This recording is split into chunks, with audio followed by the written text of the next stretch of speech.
So thank you for coming. So we have a large audience today. So I'm Bingbing Ni. I'm a researcher at Advanced Digital Science Center in Singapore, and I work with Professor Pierre Molin at UIUC Bingbing. So today my talk is two recent regularization frameworks for computer vision applications. So actually these two topics is quite self-contained, but I just combine in this talk. So the first talk is sparse feature selection and grouping regularizer for image spatial context. And our contribution is we propose omni-range spatial context modeling method for visual classification. And we apply this technique on fast food image classification and national flag image classification. So to start with, I give a very short introduction to some state-of-the-art image representation method. Name is backwards, which is quite popular nowadays for image retrieval, image classification, and also some video analysis. So the input is image, and we do feature extraction. So for features, so for example, we can use sift features or any other kind of interest point detectors. And we have this set of feature points, and we generate a code book. You can using any kind of unsupervised characteristic method such as k-means, and we have this code book, and for every incoming image we encode it using this code book by nearest neighbor mapping.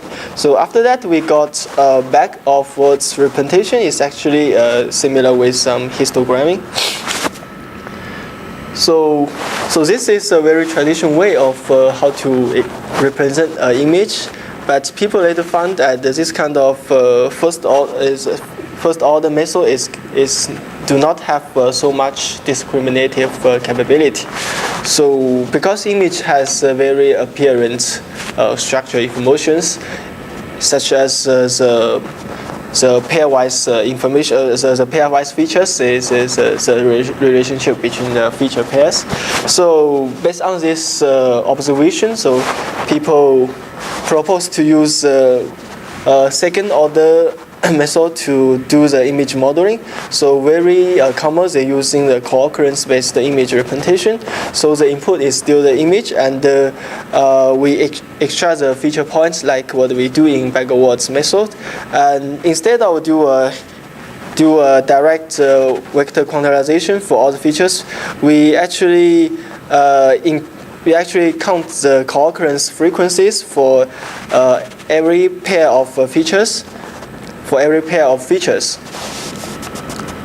So then, if we say we encode the pairwise features, there is always some problem. So the problem is how to select the neighborhood to define the feature pairs. So because the feature pairs could be nearby to each other, or they can be as far as possible.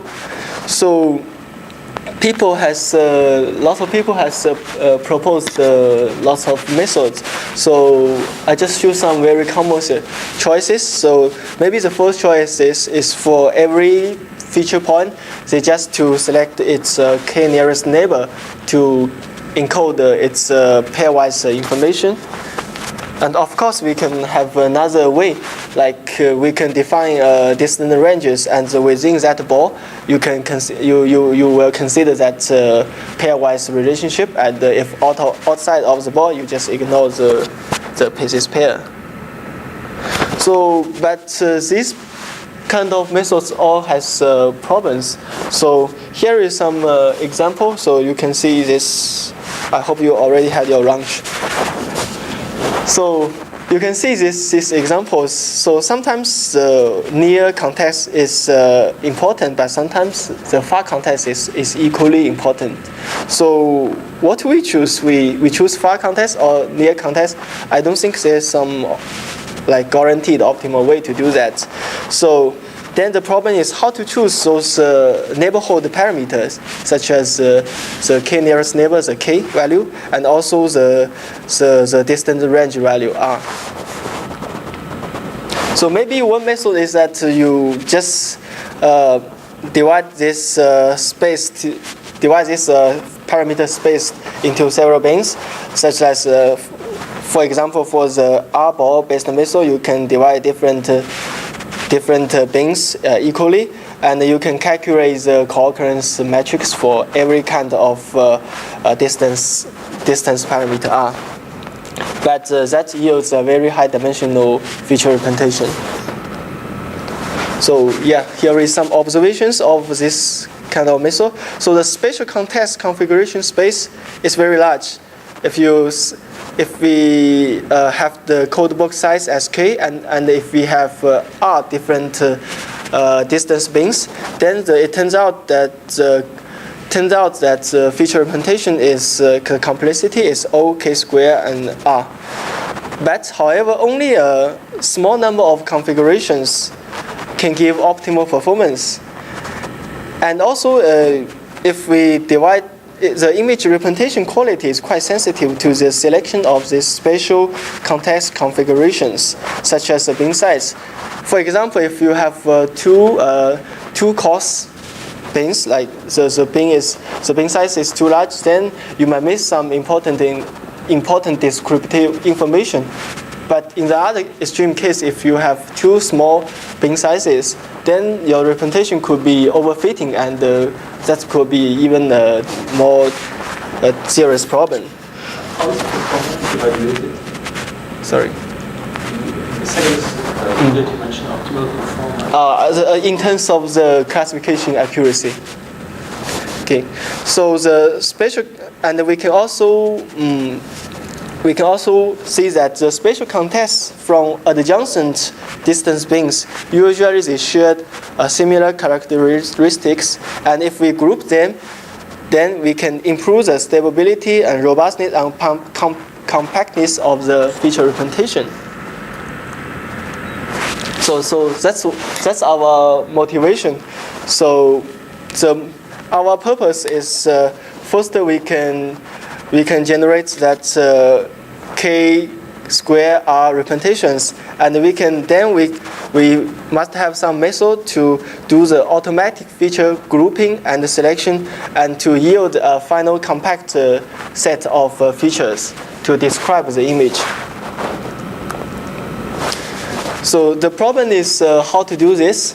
So we are quite motivated by a recent regularizer. The name is octagonal shrinkage and clustering algorithm for regulation. So basically, it's combined the L1 norm and L infinity norm. And if you look at the constraint region from this figure, you can see that it actually encourages the grouping of features and also sparse selection. So this is so we think that we might use this kind of technique to do our context selection and grouping.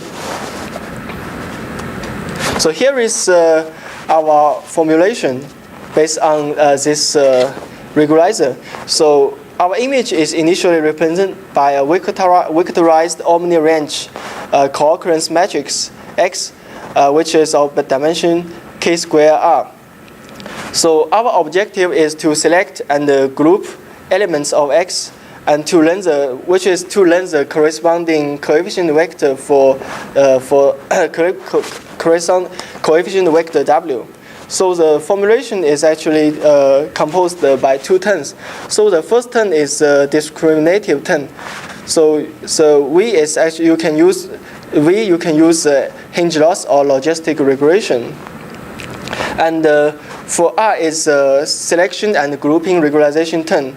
So the neighborhood we define here is corresponding to the adjacent spatial bins, so that it encouraging the grouping of adjacent bins if they present similar effects. So this formulation, in this formulation, the regularization term is convex but non-smooth. So we apply Nesterov type smooth approximation to it, and this approximation has guaranteed approximation accuracy. So you can find this proof in our CVPR 2012 paper. And Based on this approximation, we apply the accelerated proximal gradient APG method for minimization. And this optimization method also has a guaranteed convergence rate. The proof is given in the original paper of APG. And after we optimize weights, we will remove the context, which according to those 0 inches of W. And we also group the context with the same values. And after that, we can yield more compact and discriminative representation. And this new feature representation can be fed into the support vector machine for classification. So here is our experiment. So our first experiment is performed on fast food dataset. So this dataset has 61 categories, and for each category they have 18 images. So three instances for every category, and we do three-fold cross-validation. So here is some sample images of this database. So this figure shows the learned coefficient W. So the x-axis actually corresponding to the visual word pair index. The y-axis actually according to the distance being index. And from this result, you can see the very obvious sparse selection and the grouping effect. And we also compare our context modeling method with the state-of-art spatial context modeling methods, which including the spatial pyramid matching, the Markov stationary features, and the contextualized histogram, and proximity distance kernels, and text term boosting, and the recently proposed geometric preserving visual phase. And we can see that our results yield a higher recognition accuracy. And we also do the sensitivity analysis for our representation. So we randomly scale the testing images by zero mean Gaussian distributed delta scale values. So variance of the delta scale values are set as 10%, 20%, and 30% of the original image scales. So that means we perform some random scaling of the original images. And after this random scaling, we apply the previous trained omni-range context models on this distorted image testing images, and we compare the performance. And from the results figure, you can show that our method is quite robust to this scaling changes. Our second experiment is performed on national flag recognition. So the database contains 39 countries and totally about 8,000 images. And for the experiment, we partitioned the data randomly, randomly half for training and testing. And we also compared our recognition accuracy with the previous mentioned state-of-art spatial context modeling method.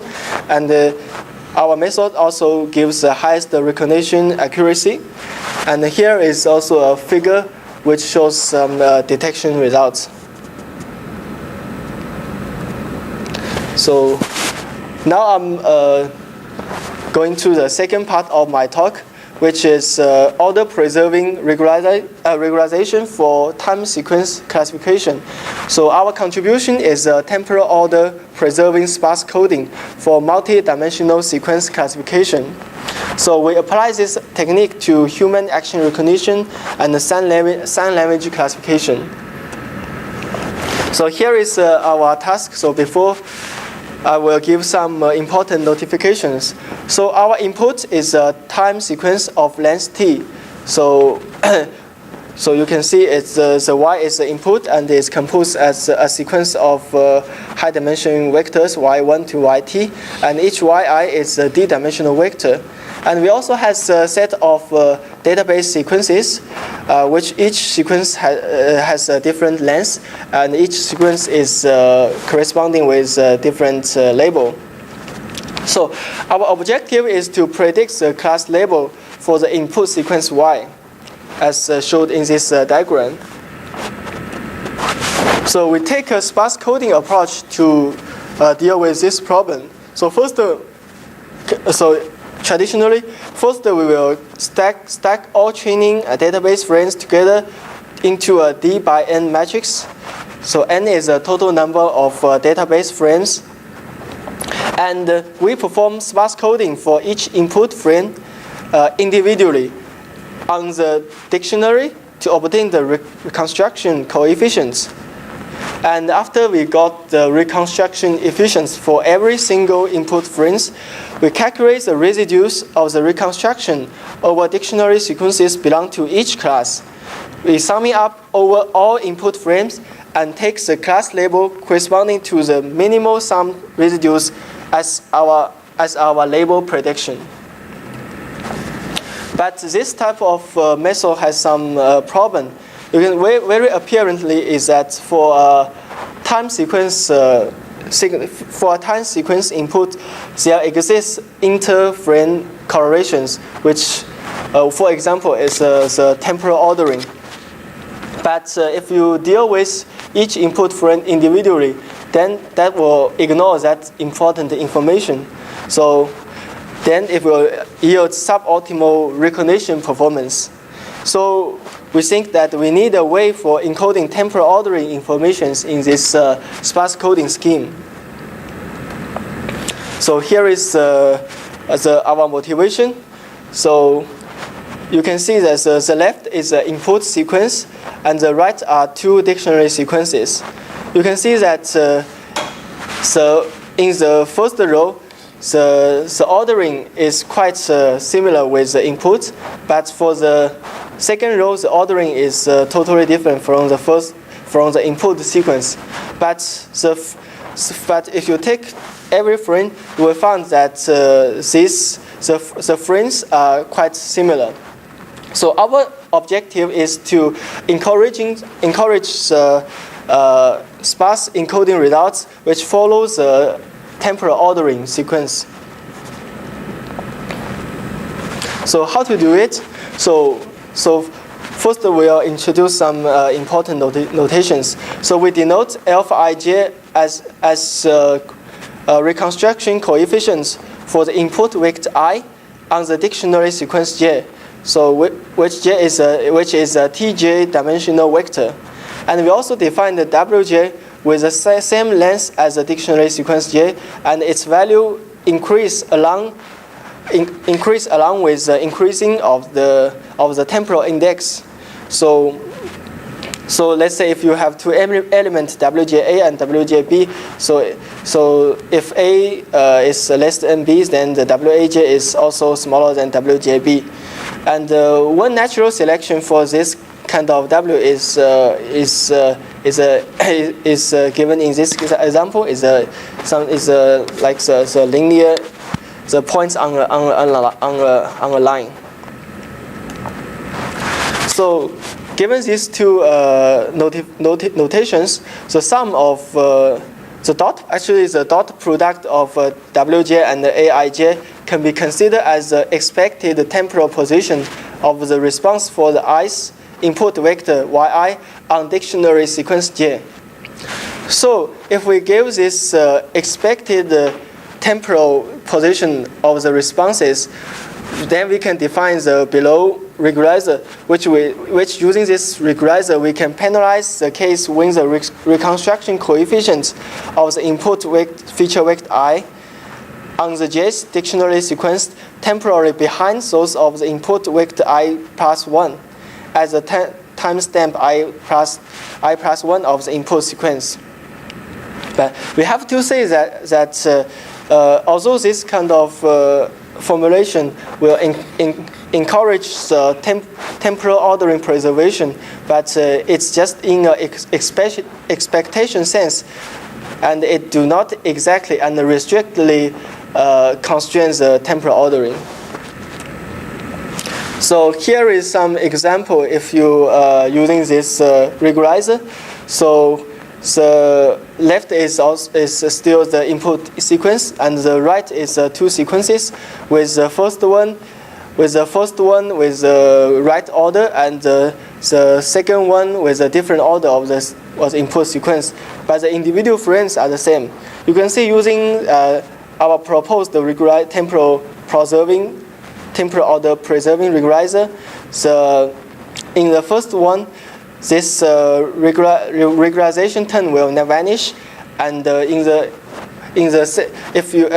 for the second result, the value for this regularizer will be large. So that's intuitively explain why this regularizer encouraging the temporal order preserving. So then this is our unified formulation. So first is a data reconstruction turn, and the second is group sparsity turn, is to encouraging the reconstruction coefficients will be within certain dictionary sequences. And the third is just now we proposed the temporal order preserving term. And the regularization terms are also convex but non-smooth, and we also apply the smooth approximation to approximate this objective function with guaranteed approximation accuracy. And also we apply the accelerated proximal gradient method for the optimization. So after optimization, we got the reconstruction coefficients. Then how to do the classification? So if we denote X bracket J as a set of dictionary sequences from the JS class, and alpha J denotes corresponding reconstruction coefficients for Xj, then we can approximate the input sequence Y by using only the optimal coefficients associated with the JS class as given in this form. And then we do the classification by the minimal reconstruction error, like in this form. So here is our experiment. So first we perform some experiment on some synthetic datasets. For the synthetic dataset, we have database sequences according to these functions, which is and we put to sine and cosine to form a two-dimensional sequences. And you can see that for F4 and F5, it's actually symmetric. And the input sequence we select as X4. And here he shows reconstruction coefficients if we using sparse, the original sparse coding, and I'm using the original group sparse coding, and our order preserving sparse coding. So you can find that because F4 and F5 is symmetric, and the value is the same. So the reconstruction coefficients for them is also symmetric. And for our method, we can select the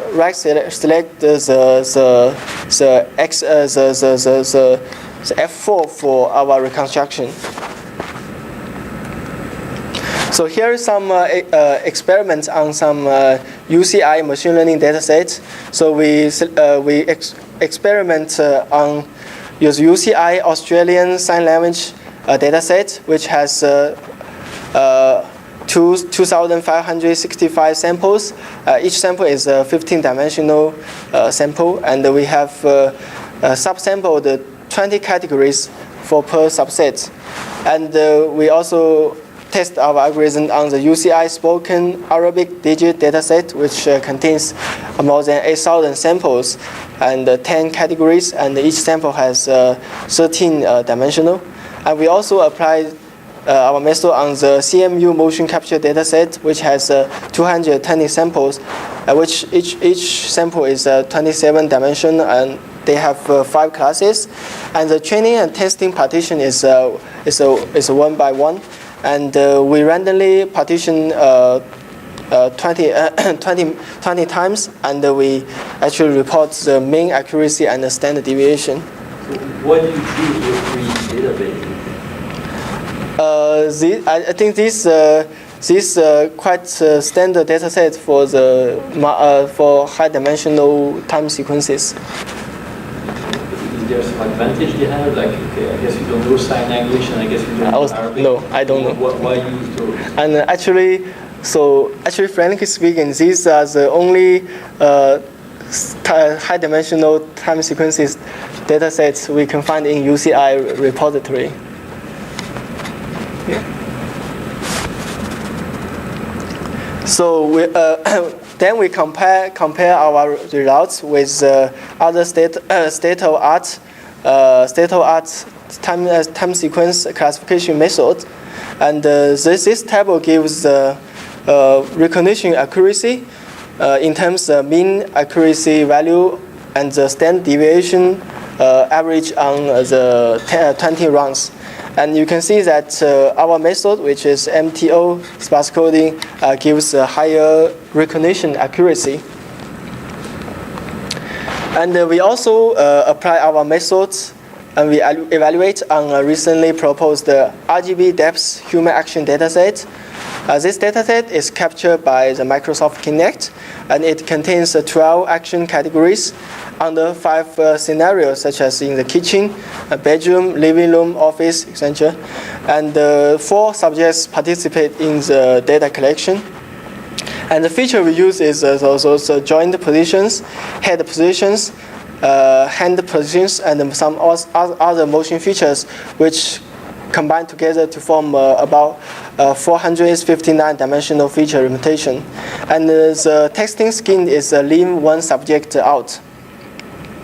And we also compare with our method with the previous mentioned time sequence classification method, and also the 2 more methods, which is hierarchical maximum entropy Markov model and the 1-level maximal entropy Markov model. And this table gives the comparison of the recognition accuracy, and you can also find that our results is higher than the state of art. And this is the class confusion matrix of the testing results on this human action dataset. So here comes our conclusion. So first we proposed omni-range spatial context for visual classification, which yields a compact and discriminative context representation. And second, we proposed a temporal order-preserving regularizer for time sequence classification, which improves the classification performance. And in our future work, we will explore how to using the spatial preserving regularization for image and video analysis. Yeah. So questions?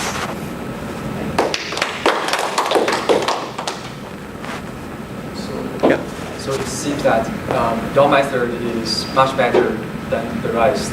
You mean which work? Which work? The second part. The second part. In terms of the accuracies. Yeah. I just want to know, like, what about the training and testing time? Oh, the training and testing time. Yes. So actually, for the sparse coding and also our sparse coding method, there's no training because the database is there. So for every input sequence, then you do that optimization. So for the testing, so it is a little bit longer because for every sample you need to calculate the reconstruction. So the representation. So I think for every sample in this 400 dimensional sequence, I think for every sample it takes about 10 seconds on a MATLAB implementation. Yeah. But for those small data sets like the Arabic sign language, Austria sign language, Arabic spoken digit, every sample might take 1 or 2 minutes, 1 or 2 seconds. Yeah, it's smaller, it's much smaller. For this work, you can see the object function. Sorry? How to make the solution sparse. You can see the object function. Can you speak louder? Oh, yeah. This one, maybe there are some something wrong. You can see this is not normal. Yeah, it's I think it no, it's actually it's L12 norm. It's within each database segment, the database sequence is a two norm, but it's one norm crossing the whole database. Yeah.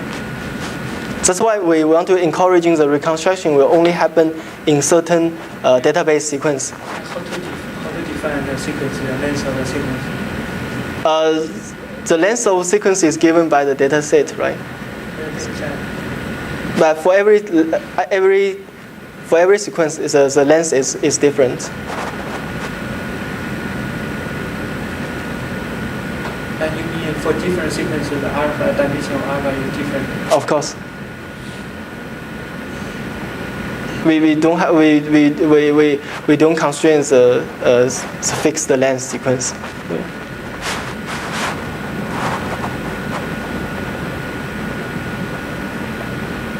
Any question? Okay, well, thanks again. Thank you. Thank you for coming.